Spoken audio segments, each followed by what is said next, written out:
Okay guys, today I'm going to show you the Gears of War 2 trailer. You can get this off of Unreal Tournament 3, which I think it just came out for the 360.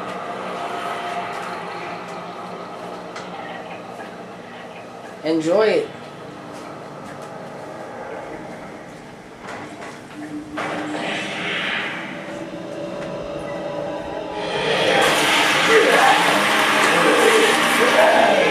Hey, what's up guys? I'm Cliff Bleszinski and I'm Design Director here at Epic Games, and you're about to see exclusive and never before seen footage of Gears of War 2's multiplayer. Now the first Gears was a success online, everybody plays it, they're still playing it, but we wanted to really take the game to the next level. And we have many more new multiplayer modes, we have new characters, we have new arenas, new execution moves. It's really a whole new game, and I think you're really going to like it, so let's check it out.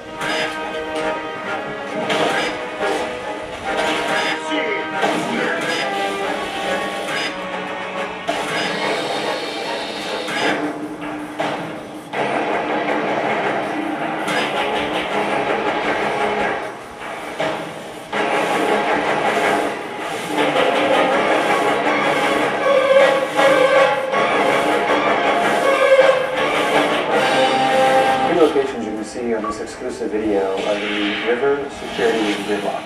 And so the thing that's really interesting about them is that two of them are brand new, and one is a reimagining of the Gears 1 map, Gridlock, which is sort of the baseline for all Gears maps.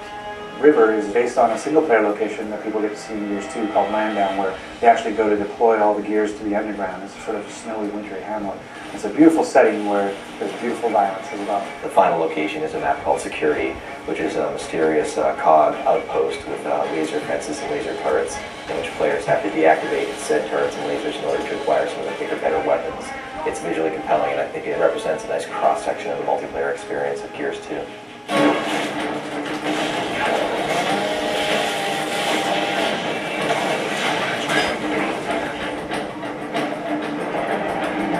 Gears of War 2 multiplayer, there's a bunch of new things, and one of the biggest ones actually is that we've increased the player count. So we wanted to make Gears 2 multiplayer bigger, better, and more badass. One of the easiest primary ways we could do that, bang for buck, is to go to 5-on-5. Right now it really feels like a really good number of 10 players in the battlefield taking one another out, and it really kind of rounds things out nicely.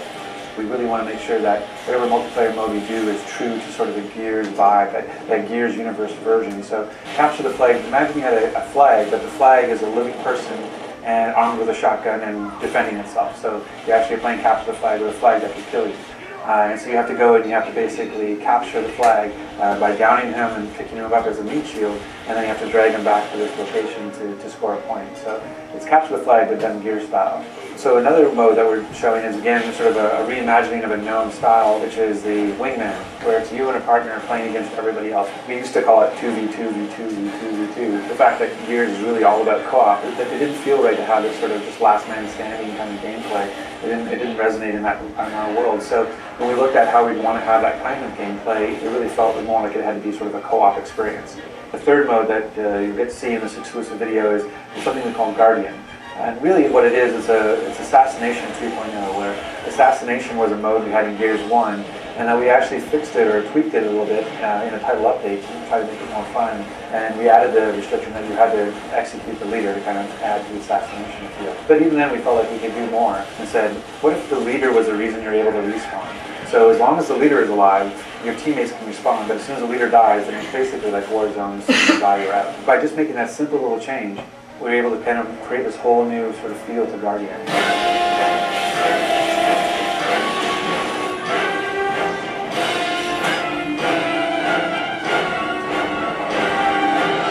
So some of the new weapons that we have in Gears of War 2 include the Scorcher, which is one of my personal favorites. It's essentially the flamethrower from hell. It is basically the most beautiful but deadly flamethrower ever conceived in a video game. And then we also have the Gorgon, which is a locust burst pistol, which is tremendously powerful and also very heavy.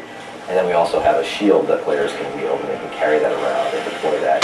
You can actually carry the shield with the burst pistol and kind of use that as like a 1-2 punch.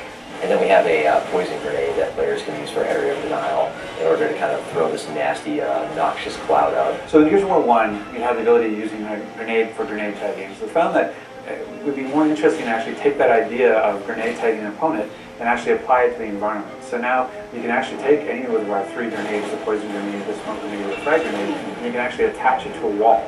And you can use that sort of as a proximity mine, so that if any time an opponent goes by, the grenade will go off. One of the cool things in Gears 2 now as well is we added this concussive force to a smoke grenade. So you can actually knock somebody down and disorient them briefly with a smoke grenade. It's a great new addition to the gameplay. One of the features of Gears of War 2 is this idea of portable cover. We have it both in the shield that you get to carry, the idea of the meat shield, a feature that's sort of like the meat flag, this idea of being able to hold somebody as a captive and defend yourself while they block the shots for you. One of the big things about Gears 2 is just not just relying on a static cover that's already placed in the world, but being able to carry cover with you and move with cover as it moves through the level. So in the first Gears, the chainsaw, the Lancer was a wonderful weapon, and players would cut each other up and they had a great time doing it. But we never really got into the whole idea of if 2 players came at each other with a chainsaw, what would happen? It was essentially random who won.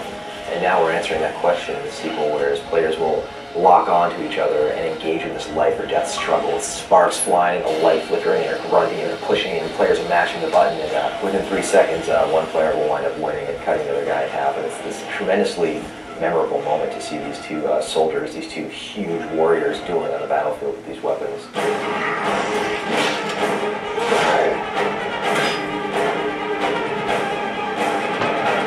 In Gears 2, when you knock somebody down but not out, first of all, they can try and crawl away from you. But if you do happen to get a hold of your enemy, you can first take them hostage, which is called meatbagging them, so you're kind of holding them as a human hostage, human shield. You can also finish them off by breaking the character's neck and dropping them on the ground. Or if you want to, while the foe is crawling away, you can hit the Y button to do an execution. And there's all sorts of crazy ones, from using the long shot sniper rifle like a sledgehammer, to using the torque bow to popping the enemy's head off, to climbing on top of them and just beating the crap out of them. So there's just tons of them there this time around. They're a great way to finish off the round and get your buddies cheering on Xbox Live. So in Gears 1, we found that a lot of players felt that evading towards their foes, rolling essentially, and shotgunning at the end of that evade was an effective technique. And that really wasn't the game that we envisioned. So we looked in this idea of stopping power, where players get shot and actually will slow down progressively with more bullets, so that players can no longer just run blindly at each other, gladiator style. They actually have to be a little bit more tricky and use the cover system and flank and deal with suppressing fire from their buddies in order to really earn their kills this time around. Gears 2 is bigger, better, and more badass, and the multiplayer most certainly shows that. We have amazing new game modes. We're shipping with at least 7. We have great new multiplayer arenas. We have nasty new weapons, grisly new executions, a larger scale of the multiplayer, and I think players are going to be pleasantly surprised with the complete package that we're delivering for them.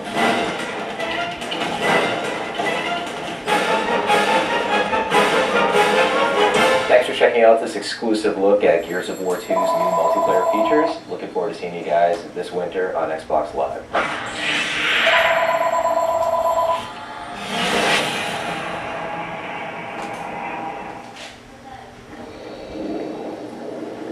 Alright guys, I hope you liked that vid. Sorry for the phone going off, but whatever.